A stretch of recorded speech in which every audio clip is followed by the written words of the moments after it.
إن الحمد لله نحمده ونستعينه ونستغفره ونعوذ بالله من شرور أنفسنا وسيئات أعمالنا. من يهده الله فلا مضل له ومن يضلل فلا هادي له، وأشهد أن لا إله إلا الله وأشهد أن محمدا عبده ورسوله. يا أيها الذين آمنوا اتقوا الله حق تقاته ولا تموتن إلا وأنتم مسلمون. يا أيها الناس اتقوا ربكم الذي خلقكم من نفس واحدة وخلق منها زوجها وبث منهما رجالا كثيرا ونساء، واتقوا الله الذي تساءلون به والأرحام إن الله كان عليكم رقيبا. يا أيها الذين آمنوا اتقوا الله وقولوا قولا سديدا يصلح لكم أعمالكم ويغفر لكم ذنوبكم، ومن يطع الله ورسوله فقد فاز فوزا عظيما.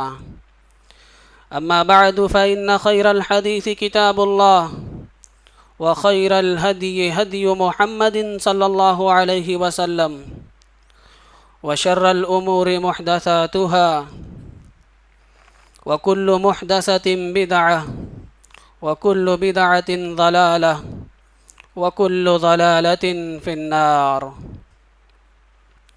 أعوذ بالله السميع العليم من الشيطان الرجيم. بسم الله الرحمن الرحيم. يا أيها الذين آمنوا اجتنبوا كثيرا من الظن إن بعض الظن إثم، ولا تجسسوا ولا يغتب بعضكم بعضا أيحب أحدكم أن يأكل لحم أخيه ميتا فكرهتموه واتقوا الله إن الله تواب رحيم. رب اشرح لي صدري ويسر لي أمري واحلل عقدة من لساني يفقه قولي. سبحانك لا علم لنا إلا ما علمتنا إنك أنت العليم الحكيم. رب زدني علما. آمین. حاضرین جمعہ، بزرگان محترم، نوجوانان ملت اسلامیہ اور خواتین اسلام، تمام قسم کی تعریفات، کبریائی اور بڑائی اللہ رب العالمین احکم الحاکمین کے لیے لائق و زیبا ہے، جس نے ہمیں اس دنیا کے اندر پیدا کیا اور ہماری پیدائش کے بعد ہماری رشد و ہدایت کے لیے، ہمیں صراط مستقیم پر چلانے کے لیے، سیدھا راستہ دکھلانے کے لیے وقتاً فوقتاً انبیاء کرام کو اور رسولوں کو بھیجتا رہا۔ درود و سلام کا نزول ہو تمام انبیاء کرام پر، خصوصاً ہمارے آخری نبی جناب محمد الرسول اللہ صلی اللہ علیہ وسلم پر۔ اللہم صلی وسلم وبارک علیہ۔ حاضرین جمعہ، اللہ تبارک و تعالیٰ کا ہمارے اوپر بہت سارا احسان ہے۔ اللہ تبارک و تعالیٰ نے ہم کو بہت ساری نعمتوں سے نوازا ہے۔ بہت ساری ایسی نعمتیں ہیں جو بہت بیش قیمتی ہیں، بہت اہم ہیں۔ اللہ رب العالمین کے انعامات کو اگر دیکھا جائے تو اس کے انعامات ہمارے اوپر اتنے سارے ہیں کہ اگر ہم ان کو گننا چاہیں، اگر ہم ان کو کاؤنٹ کرنا چاہیں تو ہم اس کو گن نہیں سکتے۔ جیسا کہ اللہ تبارک و تعالیٰ خود فرماتا ہے، وَإِن تَعُدُّوا نِعْمَةَ اللَّهِ لَا تُحْصُوهَا۔ اگر تم اللہ کی نعمتوں کو شمار کرنا چاہو، اگر تم اللہ رب العالمین کی نعمتوں کو گننا چاہو، لا تحصوها، تو تم اس کو گن نہیں سکتے، تم اس کو شمار نہیں کر سکتے، یہ تمہارے بس کی بات نہیں ہے۔ میرے بھائیوں، سوال یہ ہے کہ نعمت کیا ہے؟ نعمت کا لفظ جب بولا جاتا ہے، جب نعمت ورڈ ہماری زبان سے نکلتا ہے تو ہمارے ذہن کے اندر یہی تصور آتا ہے کہ نعمت اس کو کہتے ہیں جس کے پاس مال و دولت بہت زیادہ ہو، جس کے پاس بینک بیلنس ہو، چمچماتی گاڑیاں ہوں، اچھے اچھے مکانات ہوں، عمدہ اور بہترین کھانے اور عمدہ بہترین پکوان اس کو نصیب ہوتا ہو، یہ نعمت ہے۔ میرے بھائیوں، یہ نعمت کا ایک محدود تصور ہے۔ حقیقی نعمت کیا ہے؟ آپ نبی آخر الزماں جناب محمد الرسول اللہ صلی اللہ علیہ وسلم کی زبان مبارک سے سمجھیے۔ اللہ کے نبی صلی اللہ علیہ وسلم فرماتے ہیں، من اصبح منکم آمنا فی سربہ معافا فی جسدہ عنده قوت یومہ فکأنما حیزت لہ الدنیا۔ پیارے نبی صلی اللہ علیہ وسلم فرماتے ہیں کہ جس شخص نے اس حالت میں صبح کیا کہ اس نے اپنے گھر کے اندر امن و سکون کے ساتھ رات گزاری، اپنی بستی کے اندر اطمینان و سکون کے ساتھ اس نے رات گزاری، وہ چین کے ساتھ رات گزار لیا، اور ساتھ ہی ساتھ معافن فی جسدہ، اس کے جسم کے اندر کوئی تکلیف نہیں تھی، اس کے جسم کے اندر اس کو کوئی بیماری نہیں ہے، کسی بیماری میں وہ مبتلا نہیں ہے۔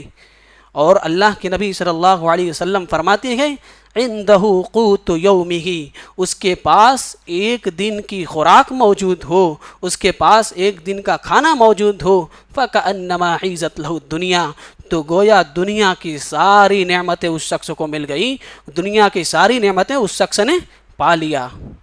یہ نعمت کا حقیقی تصور ہے جو اللہ کے نبی صلی اللہ علیہ وسلم نے فرمایا۔ تو اب غور کیجئے، سوچئے کہ اللہ تبارک و تعالیٰ نے کتنی ساری نعمتوں سے ہم کو نوازا ہے، کتنی سارے انعامات ہمارے اوپر کیے گئے۔ ہم اپنے جسم کا مشاہدہ کر لیں، ہم اپنے جسم کو دیکھ لیں، اللہ تبارک و تعالیٰ نے ہم کو ہاتھ دیا ہے، یہ ہاتھ، یہ طاقت و قوت اللہ تبارک و تعالیٰ نے اس کے اندر عطا کی ہے، اس کو کمزور اور لاغر نہیں بنایا ہے۔ ہمیں پاؤں دیا ہے، ہم اس پاؤں سے کھڑے ہو سکتے ہیں، چلتے ہیں، دوڑتے ہیں۔ اسی طریقے سے اللہ تبارک و تعالیٰ نے ہمیں آنکھ دی ہے، ہم دیکھتے ہیں، کان دیا ہے، ہم سنتے ہیں، زبان دی ہے، ہم اس سے بولتے ہیں۔ یہ اللہ رب العالمین نے ہمارے جسم کے تمام پارٹ کو، تمام اعضاء کو بالکل صحیح سالم اور بالکل تندرست بنایا ہے۔ کسی کے اندر کسی قسم کی کوئی کمی نہیں ہے، کوئی خرابی نہیں ہے۔ لیکن میرے بھائیوں، اس دنیا کے اندر ہم بہت سے ایسے لوگوں کو دیکھتے ہیں جن کو اللہ تبارک و تعالیٰ نے ہاتھ تو دیا ہے لیکن ہاتھ مفلوج ہے، اس ہاتھ سے وہ کوئی کام نہیں کر سکتے، ان کا ہاتھ لاغر ہے۔ پیر ہے لیکن پیر کے اندر وہ طاقت نہیں ہے کہ اپنے پیروں پر کھڑے ہو سکیں۔ کان ہے لیکن کان کے اندر اتنی قوت اللہ تبارک و تعالیٰ نے نہیں دی ہے کہ وہ اس کان سے سن سکیں۔ آنکھ ہے لیکن آنکھ کے اندر اللہ تبارک و تعالیٰ نے دیکھنے کی قوت نہیں رکھی ہے۔ زبان دی ہے لیکن زبان کے اندر اللہ تبارک و تعالیٰ نے اتنی طاقت نہیں رکھی ہے کہ وہ اپنی زبان سے اپنی دل کی بات لوگوں کو بتلا سکیں، اپنی زبان سے اپنے نفس کی بات لوگوں کو بتلا سکیں۔ میرے بھائیوں، جب ہم ایسے لوگوں کو دیکھتے ہیں تو اللہ تبارک و تعالیٰ کی شکر گزاری کا جذبہ ہمارے دلوں کے اندر مزید بڑھ جاتا ہے۔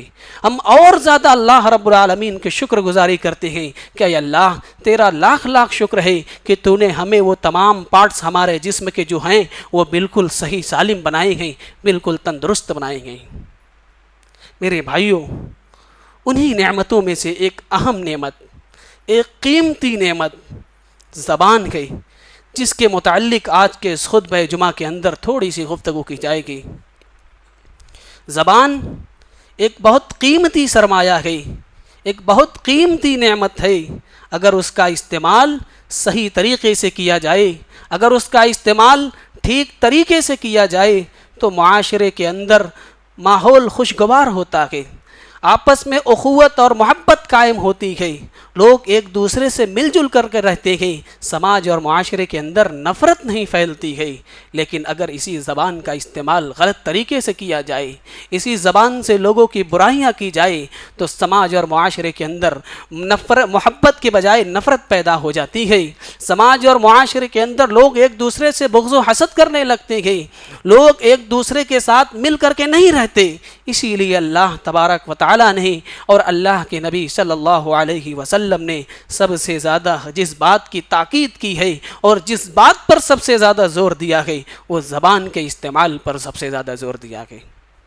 اللہ تبارک و تعالیٰ فرماتا ہے وَلَا تَقْفُ مَا لَيْسَ لَكَ بِهِ عِلْمٌ إِنَّ السَّمْعَ وَالْبَصَرَ وَالْفُؤَادَ كُلُّ أُولَئِكَ كَانَ عَنْهُ مَسْئُولًا، تم کسی ایسی چیز کے پیچھے نہ لگو جس کا تمہیں علم نہیں، یعنی اپنی زبان سے کوئی ایسی بات مت کہو جس کا تمہیں علم نہیں، جس بات کو تم جانتے نہیں اس بات کو تم اپنی زبان سے مت کہو۔ کیوں؟ کیونکہ ان السمع والبصر والفؤاد کل اولئک کان عنہ مسئولا، یہ کان، یہ آنکھ اور اسی طریقے سے یہ دل، یہ تمام کے تمام سے اللہ تبارک و تعالیٰ قیامت کے دن پوچھے گا۔ اللہ تبارک و تعالیٰ ہمارے جسم کے تمام پارٹ سے قیامت کے دن سوال کرے گا، جیسا کہ سورہ یاسین کے اندر اللہ تبارک و تعالیٰ فرماتا ہے اليوم نختم على افواہہم وتکلمنا ایدیہم وتشہد ارجلہم بما كانوا یکسبون، آج ہم نے تمہارے منہ پر مہر لگا دیا ہے، آج ہم نے تمہاری زبان پر تالا لگا دیا ہے، لاک لگا دیا ہے، وتکلمنا ایدیہم، تمہارے ہاتھ بات کریں گے، وَتَشْهَدُ أَرْجُلُهُمْ، اور تمہارے پیر گواہی دیں گے۔ میرے بھائیوں، ہم اس ہاتھ سے، اللہ تبارک و تعالیٰ نے ہمارے ہاتھ کے اندر جو طاقت و قوت عطا کی ہے، ہم اس ہاتھ سے کتنا بے سہاروں کا سہارا بنتے ہیں، اور اس پیر سے کتنا ہم نیکی کی طرف چلتے ہیں اور کتنا ہم اس پیر سے برائی کی طرف چلتے ہیں، یہ تمام کے تمام اعضاء قیامت کے دن ہمارے خلاف گواہی دیں گے۔ وَتَشْهَدُ أَرْجُلُهُمْ بِمَا كَانُوا يَكْسِبُونَ، ہم اس دنیا کے اندر جو کچھ بھی کرتے ہیں یہ تمام کے تمام اعضاء اللہ رب العالمین کے یہاں ہمارے خلاف گواہی دیں گے۔ اسی لیے اللہ تبارک و تعالیٰ نے سب سے زیادہ زبان کے استعمال پر زور دیا ہے اور زبان کی حفاظت کی تاکید فرمائی ہے۔ سورہ قاف کے اندر اللہ تبارک و تعالیٰ فرماتا ہے ما یلفظ من قول الا لدیہ رقیب عتید، کہ تمہاری زبان سے جو کچھ بھی نکلتا ہے فرشتے ترنت اس کو لکھ لیتے ہیں، فرشتے ترنت اس کو نوٹ کر لیتے ہیں۔ میرے بھائیوں، اس لیے اس آیت کریمہ کو سامنے رکھیں اور اپنی زبان سے کوئی بھی کلمہ، کوئی بھی ورڈ نکالنے سے پہلے سوچ لیں، کہیں ایسا نہ ہو کہ ہماری زبان سے کوئی ایسے کلمات نکل جائیں، کوئی ایسے الفاظ نکل جائیں اور فرشتے اس کو لکھ لیں، اور کل قیامت کے دن جب ہمارے سامنے وہ نامہ اعمال پیش کیے جائیں، ہمارے اعمال نامے کی بک ہم کو دی جائے، تو ہم بھی کہیں یا ویلتا ما لہذا الکتاب لا یغادر صغیرۃ ولا کبیرۃ الا احصاها، ہائے افسوس اس کتاب کو کیا ہو گیا ہے، اس نے کوئی بھی ایسی چھوٹی سے چھوٹی چیز اور کوئی بھی ایسی بڑی سے بڑی بات اس نے نہیں چھوڑی ہے، ہر چیز کو اس کے اندر لکھ دیا گیا ہے۔ میرے بھائیوں، اس لیے اپنی زبان سے کوئی بھی جملہ اور کوئی بھی کلمہ نکالنے سے پہلے سوچ لیں، کیونکہ جو کچھ بھی ہم بولیں گے وہ ترنت فرشتے اس کو لکھ لیا کرتے ہیں۔ اور سوچ کر بولنے والا اور بہت زیادہ فضول کی بکواس نہ کرنے والا، یہ ایک کامیاب مومن کی علامت اللہ تبارک و تعالیٰ نے بتلائی ہے۔ سورہ مومنین کو آپ اٹھائیے، سورہ مومنین کی پہلی آیت کے اندر اللہ تبارک و تعالیٰ فرماتا ہے قد افلح المؤمنون، کہ مومنین کامیاب ہیں۔ کون سے مومن؟ الذین هم فی صلاتہم خاشعون، کہ جو اپنی نمازوں کے اندر خشوع و خضوع اختیار کرتے ہیں، اور آگے فرمایا والذین هم عن اللغو معرضون، کہ جو اپنی زبان سے فضول بکواس نہیں کرتے، فضول بکواس سے، لغو باتوں سے، بیکار کی باتوں سے اپنے آپ کو بچا کر رکھتے ہیں۔ ایسے مومنین کے بارے میں اللہ تبارک و تعالیٰ نے فرمایا کہ یہ مومن کامیاب ہیں، یہ مومن سکسیسفل ہے جو اپنے آپ کو فضول باتوں سے، لغو باتوں سے اپنے آپ کو بچا کر رکھتے ہیں۔ اسی طریقے سے پیارے نبی صلی اللہ علیہ وسلم کی ایک حدیث، جس کے راوی حضرت عبداللہ ابن مسعود رضی اللہ تعالی عنہ ہیں، مسلم شریف کی حدیث ہے، اللہ کے نبی صلی اللہ علیہ وسلم سے حضرت عبداللہ ابن مسعود رضی اللہ تعالی عنہ سوال کرتے ہیں ای الاعمال افضل، اے اللہ کے نبی صلی اللہ علیہ وسلم بہترین عمل کون سا ہے؟ آپ نے کیا فرمایا؟ الصلاۃ علی میقاتہا، نماز کا اس کے وقت پر ادا کرنا۔ عبداللہ ابن مسعود کہتے ہیں قلت ثم ماذا، اے اللہ کے رسول اس کے بعد پھر کون سا عمل؟ آپ صلی اللہ علیہ وسلم کی زبان مبارک سے یہ کلمات نکلے ان یسلم الناس من لسانک، کہ یہ کہ لوگ تمہاری زبان سے محفوظ رہیں۔ میرے بھائیوں، اگر ہماری زبان سے نکلنے والے کلمات سے اگر ہمارا مسلمان بھائی محفوظ نہیں ہے، اگر ہماری زبان سے نکلنے والے الفاظ سے اگر ہمارے مسلمان بھائی کو تکلیف پہنچتی ہے، تو یہ افضل عمل میں سے نہیں ہو سکتا۔ افضل عمل یہ ہے کہ مسلمان ہماری زبان سے نکلنے والے کلمات سے ہمارا مسلمان بھائی کیا ہے؟ محفوظ رہے۔ خطبہ مسنونہ کے بعد میرے بھائیوں، آپ حضرات کے سامنے سورہ حجرات کی تلاوت کی گئی۔ اللہ تبارک و تعالیٰ اس آیت کے اندر اللہ تبارک و تعالیٰ ارشاد فرماتا ہے، یا ایھا الذین آمنوا اجتنبوا کثیرا من الظن، کہ اے ایمان والو، اے مومنو، اجتنبوا کثیرا من الظن، بہت زیادہ گمان کرنے سے بچو، کیونکہ بہت زیادہ گمان کرنا یہ کیا ہے؟ اسم، گناہ ہے۔ ولا تجسسوا، اور ایک اور حکم دیا، کہا کسی کی جاسوسی مت کرو، کسی کے ٹوہ میں مت رہو، کسی کے چکر میں مت پڑو۔ کیوں؟ کیونکہ یہ حرام ہے۔ اور فرمایا ولا یغتب بعضکم بعضا، اور تم میں کا بعض کی غیبت نہ کرے۔ کیوں؟ کیونکہ غیبت بھی حرام ہے۔ اللہ تبارک و تعالیٰ آگے ایک سوال کے ذریعے سے ہماری توجہ اس کی طرف دلانا چاہتا ہے، ایحب احدکم من یأکل لحم اخیہ میتا، کیا تم میں کا کوئی اپنے بھائی کے گوشت کو کھانا پسند کرے گا؟ فکرہتموہ، اللہ تبارک و تعالیٰ نے خود فرمایا تم اس سے گھن محسوس کرو گے، تم اس سے نفرت محسوس کرو گے۔ واتقوا اللہ، اور اللہ رب العالمین سے ڈرو، بے شک اللہ تبارک و تعالیٰ توبہ قبول کرنے والا اور بہت زیادہ رحم کرنے والا ہے۔ اس آیت کریمہ کے اندر اللہ تبارک و تعالیٰ نے سب سے زیادہ جس چیز پر ہمیں زور دیا وہ یہ وَلَا يَغْتَبْ بَعْضُكُمْ بَعْضًا، کہ تم میں کا کوئی بھی شخص جو اللہ رب العالمین کے اوپر ایمان و یقین رکھتا ہو، نبی آخر الزماں جناب محمد رسول اللہ صلی اللہ علیہ وسلم کی نبوت کا اور آپ کی رسالت کا اقرار کرتا ہو، اس شخص کے لیے یہ جائز نہیں ہے، اس شخص کے لیے یہ مناسب نہیں ہے، اس شخص کے لیے یہ درست نہیں ہے کہ اپنے کسی مسلمان بھائی کی اس کی غیر موجودگی میں غیبت کرے، اس کی چغلی کرے، کیونکہ غیبت کرنا یہ حرام ہے۔ اللہ کے نبی صلی اللہ علیہ وسلم کی حدیث امام مسلم علیہ الرحمہ نے اپنی کتاب صحیح مسلم کے اندر اس حدیث کو نقل کیا ہے۔ راوی حدیث حضرت ابو ہریرہ رضی اللہ تعالی عنہ ہیں، وہ بیان کرتے ہیں کہ اللہ کے نبی صلی اللہ علیہ وسلم نے صحابہ کرام رضوان اللہ علیہ مجمعین کی جماعت سے پوچھا، اتدرون ما الغیبہ، اے میرے صحابہ کیا تم جانتے ہو کہ غیبت کیا ہے؟ غیبت کس کو کہتے ہیں؟ صحابہ کرام رضوان اللہ علیہ مجمعین نے کہا، اللہ ورسولہ اعلم، اللہ اور اس کے رسول زیادہ بہتر جانتے ہیں۔ تو اللہ کے نبی صلی اللہ علیہ وسلم نے فرمایا، غیبت ذکرک اخاک بما یکرہ، غیبت اس کو کہتے ہیں کہ اپنے بھائی کا ذکر اس طریقے سے کرنا، اس انداز سے کرنا جس کو وہ ناپسند کرتا ہو، یہ غیبت ہے۔ کسی صحابی رسول نے اسی مجمع کے اندر سے، اسی محفل کے اندر سے سوال کیا کہ اے اللہ کے رسول، اگر ہم نے اپنے بھائی کے بارے میں جو بات کہی ہے، اگر وہ بات اس کے اندر موجود ہو تو اس کو کیا کہیں گے؟ تو اللہ کے نبی صلی اللہ علیہ وسلم نے فرمایا، ان کان فیہ ما تقول فقد ابتغت، اگر وہ چیز اس شخص کے اندر موجود ہے جو کچھ تم نے اپنے بھائی کے بارے میں کہی ہے تو یہی غیبت ہے۔ وَإِن لَّمْ يَكُنْ فِيهِ فَقَدْ بَهَتَّهُ، اور اگر وہ چیز جو تم نے اس کے بارے میں بیان کی ہے وہ چیز اس کے اندر موجود نہیں ہے، وہ چیز اس کے اندر پائی نہیں جاتی، تو گویا یہ بہتان ہے، یہ الزام ہے، تم نے اس کے اوپر الزام لگایا ہے۔ میرے بھائیوں، کتنی بڑی بات ہے۔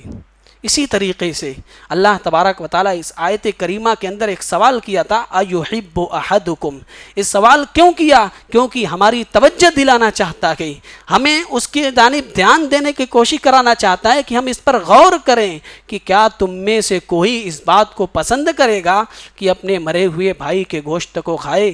میرے بھائیوں، مرے ہوئے بھائی کے گوشت کو کھانا تو دور کی بات ہے، وہ جانور جو ہمارے لیے حلال ہیں، جن جانور کا گوشت ہم کھاتے ہیں، جیسے اونٹ ہو گیا، گائے ہو گئی، بکرا ہو گیا، اسی طریقے سے اور بھی دوسرے جانور جو ہمارے لیے حلال ہیں، جن جانوروں کی ہم قربانی کرتے ہیں، اگر وہ جانور مر جائے اور اس مرے ہوئے جانور کے گوشت کو لا کر کوئی ہمارے سامنے دے کہ لو اس کو کھاؤ، تو کیا ہم میں کا کوئی اس بات کو گوارا کرے گا؟ میرے بھائیوں، ہرگز کوئی گوارا نہیں کرے گا، ہرگز کوئی پسند نہیں کرے گا۔ لیکن اللہ تبارک و تعالیٰ اس سوال کے ذریعے ہمیں یہ الرٹ کر رہا ہے کہ تم اپنے بھائی کی غیبت کرنے سے پہلے، اپنے بھائی کی چگلی کرنے سے پہلے، اس کی برائی کرنے سے پہلے اپنے دل سے پوچھ لو، اپنے نفس سے پوچھ لو، اپنے ضمیر سے سوال کر لو کہ کیا تم اس بات کو پسند کرتے ہو کہ اپنے مرے ہوئے بھائی کے گوشت کو کھاؤ؟ میرے بھائیو، فَكَرِهْتُمُوهُ، اللہ رب العالمین نے اس کا جواب بھی دے دیا کہ تم اس کو ناپسند کرو گے۔ اسی طریقے سے مسلم شریف کی ایک اور حدیث جس سے اس آیت کریمہ کی مزید وضاحت ہوتی ہے، ابو ہریرہ رضی اللہ تعالیٰ عنہ اس حدیث کے بھی راوی ہیں۔ وہ کہتے ہیں کہ قبیلہ بنو اسلم کے ایک شخص جن کا نام معیز بن مالک الاسلمی رضی اللہ تعالیٰ عنہ، ان سے گناہ سرزد ہو جاتی ہے۔ وہ گناہ کیا ہے؟ وہ زنا کر بیٹھتے ہیں، ان سے زنا ہو جاتا ہے۔ وہ اللہ کے نبی صلی اللہ علیہ وسلم کے پاس آتے ہیں اور کہتے ہیں طہرنی یا رسول اللہ، اے اللہ کے رسول مجھے پاک کر دیجئے، مجھ سے گناہ ہو گئی ہے۔ اللہ کے رسول صلی اللہ علیہ وسلم کہتے ہیں ویحک ارجع فاستغفر اللہ وتوب الیہ، تم پر افسوس ہے، جاؤ اللہ سے استغفار کرو، توبہ کرو، اللہ غفور الرحیم ہے، معاف کر دے گا۔ ان کے دل کو اطمینان نہیں ہوا، مطمئن نہیں ہوئے، پھر آئے کہنے لگے طہرنی یا رسول اللہ، اے اللہ کے رسول مجھے پاک کر دیجئے۔ اللہ کے نبی صلی اللہ علیہ وسلم نے 3 مرتبہ ان کو لوٹایا، 3 مرتبہ وہ واپس آئے۔ چوتھی مرتبہ جب انہوں نے کہا طہرنی یا رسول اللہ، اے اللہ کے رسول مجھ کو پاک کر دیجئے، تو اللہ کے نبی صلی اللہ علیہ وسلم نے ان سے پوچھا کہ آخر کون سا ایسا گناہ کیا ہے، کون سا ایسا جرم تم نے کیا ہے کہ جس سے میں تم کو پاک کر دوں؟ انہوں نے کہا اے اللہ کے نبی، میں نے فلاں قبیلے کی فلاں عورت سے زنا کر لیا کہ۔ اللہ کے نبی صلی اللہ علیہ وسلم معاملے کی تصدیق کرتے ہیں، لوگوں سے پوچھتے ہیں کہ کیا یہ سچ کہہ رہا ہے؟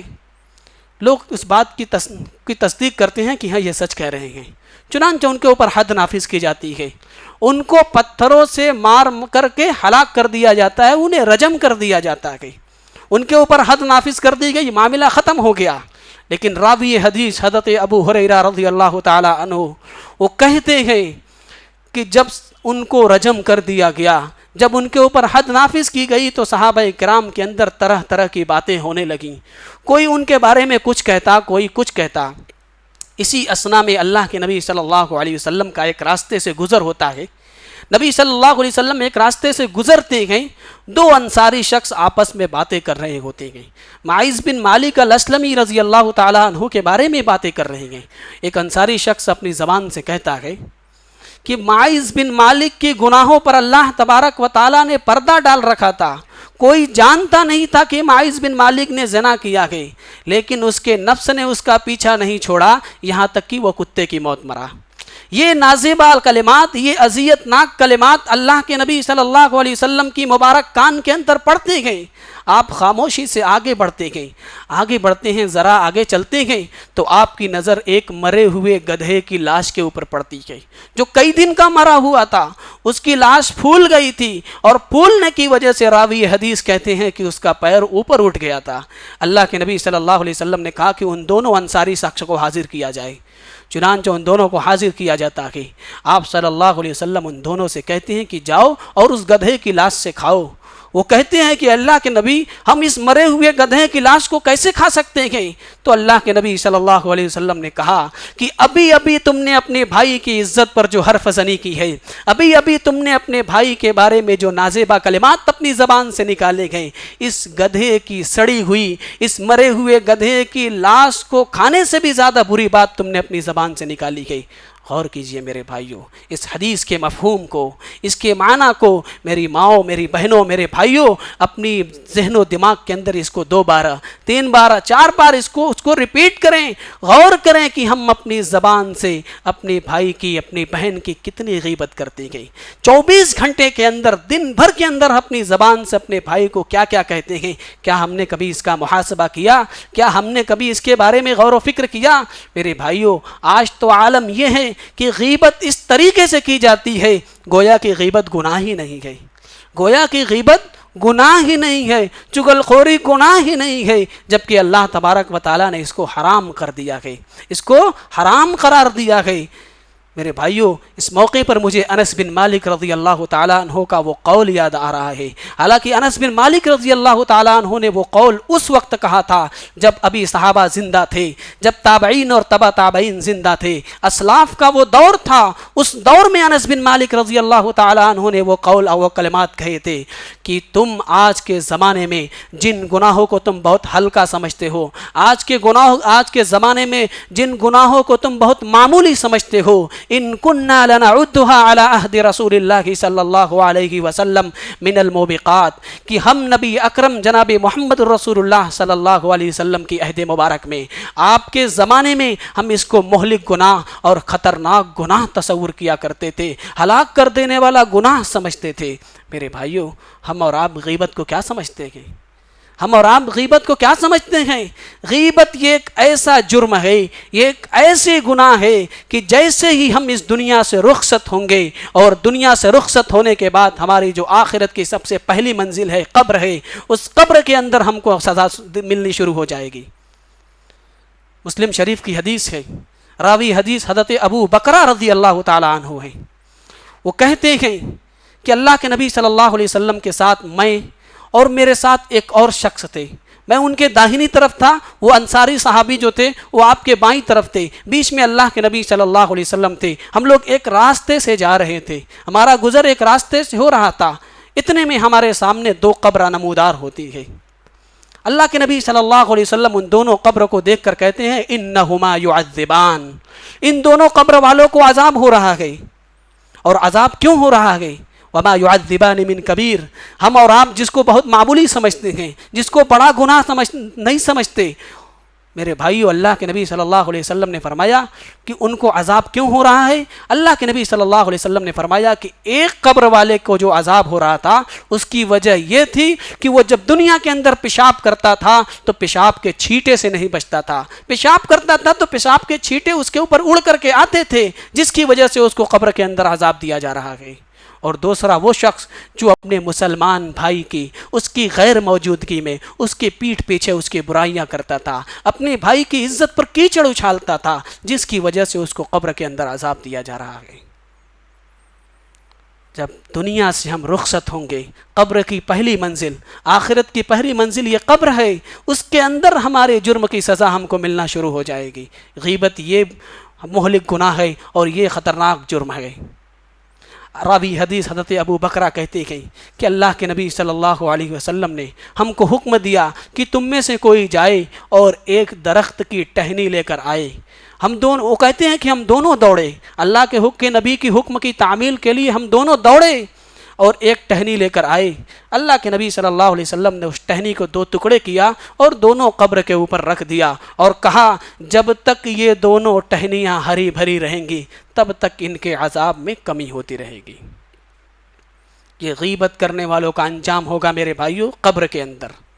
اور جب میدان محشر قائم ہوگی، حشر کے میدان کے اندر سارے لوگ اکٹھا ہوں گے، تو اس دن غیبت کرنے والوں کا انجام کیا ہوگا؟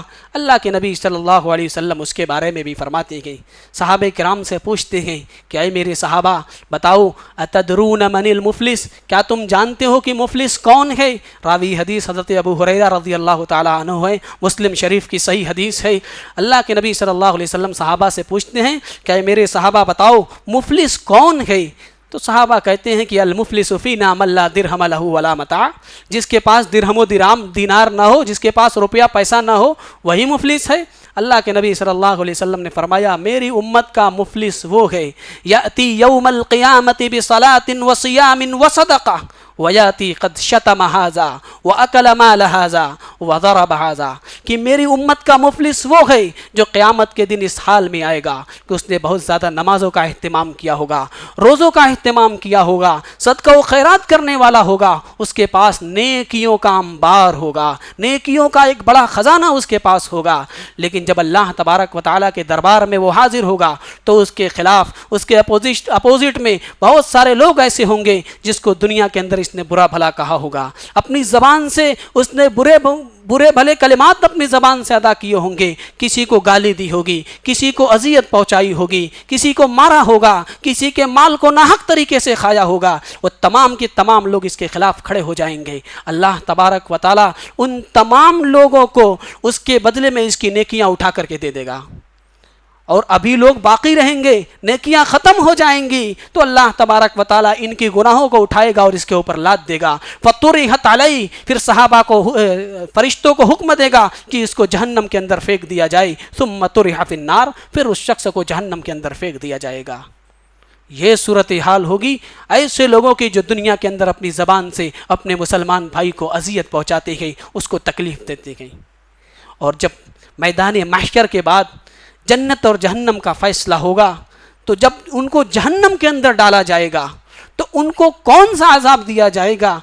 اللہ کے نبی صلی اللہ علیہ وسلم فرماتے ہیں، ابو داؤد شریف کی روایت ہے جس کے راوی حضرت انس بن مالک رضی اللہ تعالی عنہ ہیں، وہ کہتے ہیں کہ اللہ کے نبی صلی اللہ علیہ وسلم کو جب اسراء اور معراج کرائی گئی، آپ صلی اللہ علیہ وسلم کو ساتوں آسمان کی سیر کرائی گئی، آپ کو جنت بھی دکھلائی گئی، آپ کو جہنم بھی دکھلائی گئی، تو آپ نے جہنم کے اندر ایسی قوم کو دیکھا، ایسے لوگوں کو دیکھا جن کے ناخن بڑے بڑے تھے، جن کے ناخن تانبے کے تھے، اور تانبے کے ناخن سے اپنے چہروں کو اور اپنے سینے کو نوچ رہے تھے۔ اللہ کے نبی نے حضرت جبریل سے پوچھا، اے جبرائیل علیہ السلام، یہ کون لوگ ہیں؟ اللہ کے نبی صلی اللہ علیہ وسلم سے حضرت جبریل نے کہا کہ اے اللہ کے نبی، یہ وہ لوگ ہیں جو دنیا کے اندر اپنے بھائی کی غیبت کیا کرتے تھے، اپنے بھائی کے اوپر، اپنے بھائی کی عزت کے اوپر کیچڑ اچھالا کرتے تھے، اس کی برائیاں کیا کرتے تھے۔ میرے بھائیو، یہ جہنم کے اندر ان کا انجام ہوگا۔ لہذا اگر ہم سے نہ جانے انجانے میں یہ گناہ سرزد ہو گیا ہے تو اس کا کفارہ بھی بیان کیا گیا ہے، اس کو بیان کر کے میں اپنی بات کو ختم کروں گا۔ غیبت کا کفارہ یہ ہے کہ علماء کرام بیان کرتے ہیں کہ غیبت کا کفارہ یہ ہے کہ اگر جس شخص کی ہم نے غیبت کی ہے، اس کی برائی کی ہے، اگر وہ شخص اس دنیا کے اندر زندہ ہے تو ہماری ذمہ داری ہے کہ ہم اس سے جائیں اور اس سے جا کر معافی مانگ لیں کہ اے میرے بھائی، میں نے فلاں بج کر فلاں منٹ پر فلاں دن میں تمہاری فلاں مجلس کے اندر تمہاری برائی کی تھی، لہذا تم مجھے معاف فرما دے۔ اور اگر وہ شخص جس کی ہم نے غیبت کی ہے اگر وہ اس دنیا سے رخصت ہو گیا ہے تو میرے بھائیو، ہماری ذمہ داری ہے۔ علماء کرام فرماتے ہیں کہ ایسے شخص کے بارے میں علماء کرام فرماتے ہیں کہ وہ شخص اس وقت تک اس کے لیے توبہ استغفار کرتا رہے جب تک کہ اس کے دل کو اطمینان نہ ہو جائے، جب تک کہ اس کا دل مطمئن نہ ہو جائے کہ میں نے اس کی عزت پر جو حرف زنی کی ہے، اس کے بارے میں جو غیبت کی ہے، اللہ تبارک و تعالیٰ نے اس کو معاف کر دیا ہے۔ میرے بھائیو، یہ غیبت کا کفارہ ہے۔ لہذا ضرورت اس بات کی ہے کہ ہم اپنی زبان سے کوئی ایسے کلمات نہ نکالیں جس سے کسی کو تکلیف پہنچے، کسی کو اذیت پہنچے۔ اپنی زبان سے کچھ بھی بولنے سے پہلے سوچ لیں کہ ہم جو کچھ بھی بولتے ہیں اللہ رب العالمین کے فرشتے اس کو نوٹ کرتے ہیں۔ اللہ تبارک و تعالیٰ سے دعا ہے کہ اللہ تو ہم تمام مسلمانوں کو قرآن و سنت کے مطابق زندگی گزارنے والا بنا، اپنی زبان کی حفاظت کرنے والا بنا۔ آمین۔ تقبل یا رب العالمین، وآخر دعوانا ان الحمد للہ رب العالمین۔